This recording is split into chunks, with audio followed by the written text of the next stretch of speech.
وعليكم السلام ورحمة الله.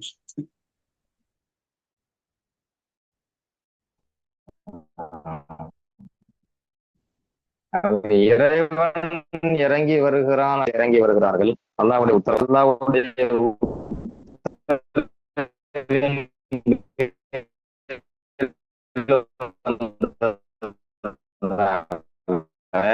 இந்த நுசூல் ஆமீரின் பக்கம் நிஸ்பத்து செய்யப்படுகிறான் என்ற அர்த்தம் கொடுக்கப்பட்ட இது வந்து மஜாஸ் என்கிற அடிப்படையில நம்ம ஆரம்பத்துல ஒரு விஷயம் சொன்னோம். இந்த நுசூல் அல்லாஹ்வுடைய ராத்தி அவனுடைய செயல்கள் சிபாத்துகள். இப்போ அல்லாஹ்வுடைய அம்புன்னு வச்சுக்கோமே, இப்போ அது அவனுடைய அந்த செயல். இப்போ என்சிலு ரப்புனா அப்படின்னு சொன்னா நம்ம ரப்பினுடைய உத்தரவு இறங்கி வருகிறது. முதல் வானத்திற்கு என்ன செய்கிறது? இந்த மாதிரி யாராவது என்கிட்ட கேட்ட நான் உதவி செய்வேன், அவர் துவாவை ஏத்துக்குவேன் அப்படின்னு சொல்லி உத்தரவு இறங்கி வருகிறது என்கிற அடிப்படையிலையும் அதுக்கு விளக்கம் கொடுக்க முடியும். நுசூல் என்பது ஃபிஅலின் பக்கமும் ருஜுவாகும் என்ற கருத்தையும் இமாம்கள் என்ன செய்யறாங்க, பதிவு செய்யறாங்க. அதே போல பலாகத்து பாடத்துல இஸ்திஆரான்னு ஒரு பாடம் இருக்கும். இந்த இஸ்திஆரானா என்ன, ஹக்கீகத்து மஜாஸுக்கும் இஸ்திஆராவுக்கும் என்ன வித்தியாசம் போன்ற விளக்கங்கள் வந்து இல்முல் பலாகத்து பாடத்துல சொல்லி தரப்படும். அதுல இஸ்திஆரா அடிப்படையிலையும் இந்த நுசூலுக்கு ஒரு விளக்கம் உண்டு. என்ன விளக்கம் அப்படின்னு கேட்டீங்க அப்படின்னு சொன்னா, தலத்துஃப், அதாவது அடுத்தவர்கள் மீது வந்து இரக்கம் காட்டுவது, ஒரு மனிதன் மீது சஃபகத்து ரஹமத்துன்னு சொல்ற மாதிரி தலத்துஃப் சொல்ல பயன்படுத்தப்படும். இரக்கம் காட்டுறது. உதாரணமாக ஒரு உஸ்தாமார்கள் எடுத்துக்குவோம். மாணவர்கள் தப்பு செய்யறாங்க, கடுமையான தப்பு செய்யறாங்கன்னு வைங்களேன். அப்ப அவங்களை கண்டிக்கிற கடமை உஸ்தாமார்களுக்கு உண்டு. ததி ஒழுக்கப்படுத்த வேண்டிய பொறுப்பும் கடமையும் உஸ்தாமார்களுக்கு உண்டு. அப்போ மாணவர்கள் என்ன செய்வாங்க, செஞ்ச தப்பை உணர்ந்து அதை திருந்தி வாழணும் அப்படின்னு சொல்லி பனிஷ்மெண்ட் கொடுப்பாங்க. இப்ப அந்த உஸ்தாதுமார்கள்ட்ட அந்த மாணவர்கள் வந்து என்ன செய்வாங்க, செஞ்ச தப்புக்காண்டி வருத்தம் தெரிவித்து மன்னிப்பு கேட்க வருவாங்க. அப்ப அந்த பனிஷ்மெண்ட் வந்து கொஞ்சம் உச்சகட்டமா இருந்து கடைசி நேரத்துல மன்னிக்காம போடா போடான்னு விரட்டி விட்டு ஒரு 2-3 நாள் கழிச்சு அவர் வந்து மீண்டும் ஒரு மன்னிப்பு கேட்கும் போது, சரி இப்போ மன்னிச்சிட்டேன் அப்படின்னு அனுப்பும் போது, அப்போ அதை இந்த இந்த இந்த நிலையை எப்படி பேசுவோம் அப்படின்னு கேட்டீங்கன்னா, இப்ப நாம இறங்கி வந்திருக்காரு, இப்ப நாம உஸ்தாத் இறங்கி இருக்கிறாரு அப்படின்ட்டு. இந்த இறங்கி இருக்கிறார் அப்படின்னு சொன்னா அவரு மாடியில இருந்து கீழே இறங்கின அர்த்தம் கிடையாது. சரிங்களா? மாடியில இருந்து கீழே இறங்க இப்பதான் அவரு நான் இறங்கி வந்திருக்கிறாரு அப்படின்னு சொன்னா அவர் தரத்தை விட்டு கீழே இறங்கவும் இல்லை, மாடியில இருந்து கீழே இறங்கவும் இல்லை. அவர் மனசு இலகி வந்திருக்கிறாரு, நம்மளை மன்னிச்சு விட்டுருக்கிறாரு, நம்ம மேல தலத்துஃபு லுத்துஃபு கொண்டிருக்கிறாரு அப்படிங்கிற அந்த கருத்துல தான் இறங்கி இப்பதான் இறங்கி வந்திருக்கிறாரு அப்படிங்கிற கருத்தை நம்ம சொல்லுவோம். அதே மாதிரி படைத்த ரப்புல் ஆலமீன் தேவைப்படுகிற மக்களுக்காக, துவா செய்யக்கூடிய மக்களுக்கு, பாமன்னிப்பு செய்யக்கூடிய மக்களுக்காக இறைவன் இறங்குகிறான் அப்படின்னு சொன்னா அல்லாஹ் அந்த மக்களுக்கு லுத்துஃபு செய்கிறான், கருணை காட்டுகிறான், அன்பு செலுத்துகிறான்னு அர்த்தம். அதனால ரப்பு வந்து வானத்து மேல உட்கார்ந்துட்டு இருக்கிறான், அங்க உட்கார்ந்துக்கிட்டு என்ன செய்கிறான், அவனுக்கு ஜிஸ்ம் இருக்குது, அதுல இருந்து ஒவ்வொரு நாள் நைட் நைட் என்ன செஞ்சுட்டு வரான், மேல இருந்து அவன் கீழே இறங்கி இறங்கி வந்துட்டு போறதான் வேலையா? அப்படி அந்த அர்த்தம் கிடையாது. அப்ப அல்லாஹ்வுக்கு ஜிஸ்ம் கொடுக்குற குற்றம் வரும், அல்லாஹ்வுக்கு இடம் மக்கான் கொடுக்குற குற்றம் வரும், அல்லாஹ்வுக்கு இம்திகால் அவன்கிட்ட ஹுதூஸுடைய அலாமாத்துல் ஹுதூஸ் இருக்கு என்று சொல்ல வேண்டிய குற்றம் வரும். சுருக்கமா சொல்ல போறாந்தா மஹ்லூக்குக்கும் ஹாலிக்குக்கும் ஆஹ் ஒப்பாகுதல் தஸ்பீஹ் என்கிற அந்த தஸ்பீஹினுடைய குற்றம் வரும். இப்படி பல்வேறு குற்றத்தையும் பல்வேறு குற்றம் குற்றம் என்பதை தாண்டி ஷிர்கு குஃபுர் இது அனைத்துமே அங்க கொண்டு நிறுத்திடும். அதனாலதான் இமாம்கள் வந்து ரொம்ப எச்சரிக்கையாக இது போன்ற ஹதீஸ்களை மக்கள் தப்பா விளங்கிடக்கூடாது என்பதற்காக இவ்வளவு விளக்கம் கொடுக்க வேண்டிய பக்கம் பக்கமா அவங்களுக்கு என்ன தலையெழுத்தான் கேட்கிறேன்.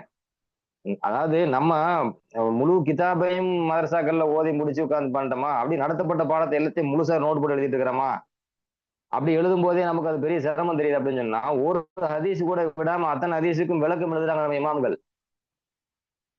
அப்ப அது எவ்வளவு சிரமம், அது எவ்வளவு காலங்களையும் நேரங்களையும் தியாகம் செஞ்சிருக்கணும். அது வீண் விரயம் இல்லை, தியாகம். எவ்வளவு காலங்களை அவங்க தியாகம் செஞ்சிருக்கணும். இதெல்லாம் வெட்டியா செஞ்சா அது வீண் விரயம் ஆயிராது. அப்ப ஏன் இவ்வளவு காலத்தை நேரத்தை செலவழிச்சு போட்டு அவங்க இந்த விளக்கத்தை எழுதிட்டு இருக்கணும்? அப்படின்னா நம்ம மக்களுடைய ஈமான பாதுகாக்க தானே. என்ன லாஹிரத்தம் கொடுத்துட்டு போயிடாதீங்கப்பா, சிறுகு குஃபுர்ல போய் விழுந்துருவீங்க, இறைவனுக்கு மக்கான கொடுத்துடாதீங்க, அல்லாஹ் வானத்தை இருக்கான்னு சொல்லிடாத, அல்லாஹ்க்கு ஜிஸ்ம கொடுத்துடாத, இறைவனுக்கு அலாமாத்துல் ஹுதூஸ கொடுத்துடாத, இந்த நுசூலுக்கு லாஹிர் அர்த்தம் கிடையாது, மஜாஸ் அர்த்தம் கொடுக்கலாம், இஸ்தியாரா அர்த்தம் கொடுத்துக்கலாம். இன்னும் சில அறிஞர்கள் அல்லாமா அபூபக்கர் இப்னு ஃபூரக் ரஹமத்துல்லாஹி அலைஹி அவங்க ஒரு கருத்து சொல்வதாக இமாம் இப்னு அஸ்கலானி பதிவு செய்யறாங்க. என்ன செய்யறாங்கன்னா, இந்த என்சிலு ரப்புனான்னு வருதா இல்லையா, சில சில அறிஞர்கள் வந்து அதுக்கு வந்து யுன்சிலுன்னு லபுத் ஹரக்கத்து கொடுத்துருக்காங்க, யாராபு செஞ்சிருக்கிறாங்க. என்சிலுன்னு இல்லாம யுன்சிலு. யுன்சிலு இறங்குவார்னு இல்ல, இறக்குவார். அப்ப நம்முடைய ரப்பு இறக்குவான். ஒவ்வொரு யாரை இறக்குவான்? கீழே வானவரை இறக்குவான். மஃபூல் போக்கப்பட்டிருக்கு. அப்ப யுன்சிலு ரப்புனா அப்படின்னு சொல்லியும் ஹரக்கத்து கொடுத்து யாராபு கொடுத்து பல மஷாயிகுமார்கள் என்ன செஞ்சிருக்கிறாங்க. ஹக்கா அபூபக்கர் இப்னு ஃபூரக் அன்ன பாதல் மஷாயிஹி லபத்தஹு பில் லம்மி அவ்வலிஹி அலா ஹதுஃபில் மஃபூலி. அபூபக்கர் இப்னு ஃபூரக் ரஹ்மத்துல்லாஹிங்கிற மாபெரும் அறிஞர் ஹிகாயத்து செய்கிறார். சில மஷாயிகுமார்கள், சில ஹதீஸ்களை அறிஞர்கள் அந்த என்சிலுன்னு இருக்குதா இல்லையா, அதுல முதல் எழுத்திற்கு லம்மு கொடுத்து யாராபு செஞ்சு அதுக்கு போக்கப்பட்டதன் அடிப்படையில் லம்மு கொடுத்து யாராபு செஞ்சிருக்கிறாங்க. அதாவது சுருக்கமா சொல்றதா யுன்சிலு. யுன்சிலு ரப்புனா, நம் ரப்பு கீழே இறக்குவான். யாரை இறக்குவான்? மஃபூல் போக்கப்பட்டிருக்கு ஹதீஸ்ல. அந்த யாரை, அந்த மஃபூல் யாரு? மலக்கன், மலக்கை இறக்குவான். இப்படி யுன்சிலு, இப்படி யுன்சிலு அப்படின்னு சொல்லி அதுக்கு ஹரக்கத்து கொடுக்கலாமா, லபுத்து செய்யலாமா? அதை இமாம் இப்னு ஹஜர் அஸ்கலானி சொல்றாரு, அப்படி செய்யலாம். மா ரவாஹு நஸாஇ. இமாம் நஸாயி ரஹ்மத்துல்லாஹி அலைஹி அவர்கள் ஹதீஸை ரிவாயத்து செய்யறாங்க. அந்த ஹதீஸ் இந்த கருத்தை பலப்படுத்துகிறது. யுன்சிலுன்னு சொல்லி அந்த ஹதீஸை படிக்கலாம், லபுத்து செய்யலாம், யாராபு கொடுக்கலாம். இமாம் நஸாயி ரஹ்மத்துல்லாஹி அலைஹி ஒரு ஹதீஸை ரிவாயத்து செய்யறாங்க. அபு ஹுரைரா ரலியல்லாஹு அன்ஹு, அபி சயீத் அல் குத்ரி ரலியல்லாஹு அன்ஹு போன்ற சஹாபாக்களிடமிருந்து ஒரு செய்தி என்ன செய்யறாங்க, ரிவாயத்து செய்யறாங்க. அல்லாஹ் சுப்ஹானஹு தஆலா பாதி இரவு கடக்கும் வரை அவகாசம் வழங்குவான். சும்ம ஒரு முனாதியன், பின்பு ஒரு முனாதிக்கு அல்லாஹ் உத்தரவு போடுவான். முனாதி என்றால் அழைப்பாளர். ஒரு அழைப்பாளருக்கு அல்லாஹ் உத்தரவு போடுவான். அல்லாஹ் அழைப்பாளருக்கு உத்தரவு போடுவான். அந்த அழைப்பாளர் யாரு? வானவர். அப்ப அல்லாஹ் ஒரு முனாதிக்கு உத்தரவு போடுவான். எப்படி உத்தரவு போடுவான்? யகூலு ஹல்மின் தாஇன், யாராவது துஆ செய்யறவங்க இருக்கிறீங்களா? இப்ப யுஸ்தஜாபு லஹு, அவருடைய துஆவுக்கு பதில் அளிக்கப்படும். இப்படி சொல்லக்கூடிய ஒரு முனாதிக்கு அல்லாஹ், இப்படி சொல்லும்படி ஒரு முனாதிக்கு அல்லாஹ் உத்தரவு போடுவான். அப்ப வந்து இந்த முதல் வானத்துல வந்து யாராவது துஆ கேட்கிறீங்களா? துஆ அங்கீகரிக்கப்படும். ஏதாவது கேள்வி கேட்கிறீங்களா? உங்கள் வேண்டுதலுக்கு பதில் அளிப்போம். இஸ்திக்பார் கேட்கிறீங்களா? பாவ மன்னிப்பு கொடுக்கப்படும். இப்படி சொல்றது நேரடி அல்லாஹ் சொல்லிட்டு இருக்கிறது இல்ல, ஒரு வானவருடைய வேலை அது. அந்த வானவருக்கு அல்லாஹ் உத்தரவு போடுவான். அப்ப அந்த வானவர் வந்து சொல்றாரு. அப்ப இறங்கி வர்றது யாரு? முதல் வானத்துக்கு வானவர். அப்ப யுன்சிலு, நம் ரப்பு இறக்குவான், கீழே இறக்குவான். யார? வானவரை.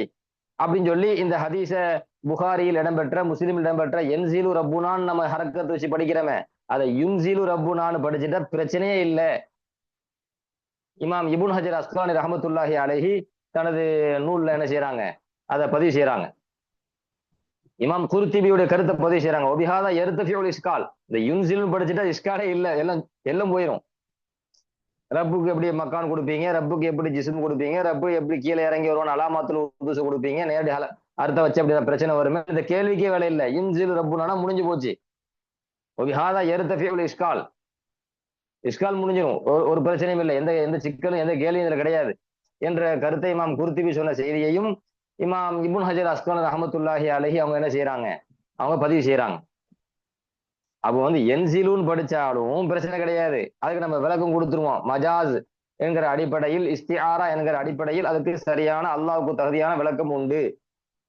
யுன்சிலுன்னு போயிட்டா அதுக்கு விளக்கமே தேவையில்லை. ஆக எப்படி பார்த்தாலும் என்சிலுன்னு படிக்கிற ஹதீசுகள் அனைத்திலையும், ஹரக்கத்து கொடுத்து படிக்கப்படுகிற ஹதீசுகள் அனைத்திலையும் அதுக்கு லாஹிர் அர்த்தம் கொடுக்க கூடாது, தஅவீல் கட்டாயம் செய்தே ஆக வேண்டும் என்கிற கருத்தை அல்லாமா இப்னு ஹஜர் அஸ்கலானி ரஹ்மத்துல்லாஹி அலைஹி சஹீஹுல் புகாரியினுடைய விரிவுரையிலே நான் சொன்ன அந்த ஹதீஸினுடைய விளக்கத்திலே நான் சொன்ன இத்தனை கருத்துக்களையும் அவர் இன்னும் விரிவாக பேசுகிறார். நான் அதை ரொம்ப ஷார்ட் பண்ணி சுருக்கி உங்களுக்கு என்ன செய்யறேன், எளிமைப்படுத்தி நான் எல்லாத்தையும் வரிசையா படிச்சுட்டே போகாம தேவையான இடத்துல அரபு வாசகத்தை படிச்சு உங்களுக்கு விளக்கம் சொல்லியிருக்கிறேன். அதனால இறைவன் வந்து மக்கான் உண்டான் கேட்டீங்கன்னா கிடையாது. மக்கானுக்கு அப்பாற்பட்டவன், ஜமானுக்கு அப்பாற்பட்டவன். இந்த என்சிலு ரப்புனா என்கிற அந்த ஹதீஸுக்கு வந்து தவறான அர்த்தம் கொடுத்து உண்மையிலேயே இறைவன் வானத்திலிருந்து கீழே இறங்கி வருகிறான், அவன் வானத்துல தான் இருக்கிறான், அவன் கீழே இறங்கி வருகிறான் என்கிற தப்பான அர்த்தம் கொடுத்து இறைவனுக்கு ஜிஸ்மு கொடுத்து இந்த சமூகத்தை வழிகெடுத்த முன்னோடிகளில் பல பேர் இருக்கிறாங்க. அவங்க என்ன மாதிரியான கருத்தை பதிவு செஞ்சாங்க, அதற்கு நம் இமாம்கள் எப்படியெல்லாம் பதிலடி கொடுத்துருக்குறாங்க. இந்த என்சிலு ரப்புனா என்ற ஹதீஸ்களை வச்சு பேசுறேன். என்ன மாதிரியெல்லாம் பதிலடி கொடுத்துருக்குறாங்க, என்கிற கருத்துக்களை நம்ம இன்ஷா அல்லாஹ் நம்ம இமாம்கள் பெரும் பெரும் அறிஞர்கள் எப்படியெல்லாம் பதில் கொடுத்தாங்க என்கிற கருத்துக்களை இன்ஷா அல்லாஹ் நம்ம அடுத்த பாடத்துல அதை தெளிவுபடுத்துறோம். இன்ஷா அல்லாஹ் நடத்தப்படுகிற பாடங்கள் அனைத்தையுமே உஸ்தாது சொன்னாங்க, எல்லாமே நீங்க நோட்ஸ் பண்ணி வைக்கிறீங்கன்னு ரொம்ப சந்தோஷம். அதை முழுக்க முழுக்க நோட்ஸ் பண்ணுங்க, எழுதி வச்சு பாதுகாத்துக்கங்க. நம்மளுடைய ஈமானையும் அது பாதுகாக்கும், பிற மக்களுடைய ஈமானையும் அது பாதுகாக்கும். அல்லாஹ் சுப்ஹானஹு வ தஆலா நம்மளுடைய இல்மை நாஃபியான இல்மாக ஆக்கி அருள் புரிவானாக. அஸ்ஸலாமு அலைக்கும் வரஹ்மத்துல்லாஹி வபரகாத்துஹு. அலைக்கும் ஸலாம் வரஹ்மத்துல்லாஹி வபரகாத்துஹு.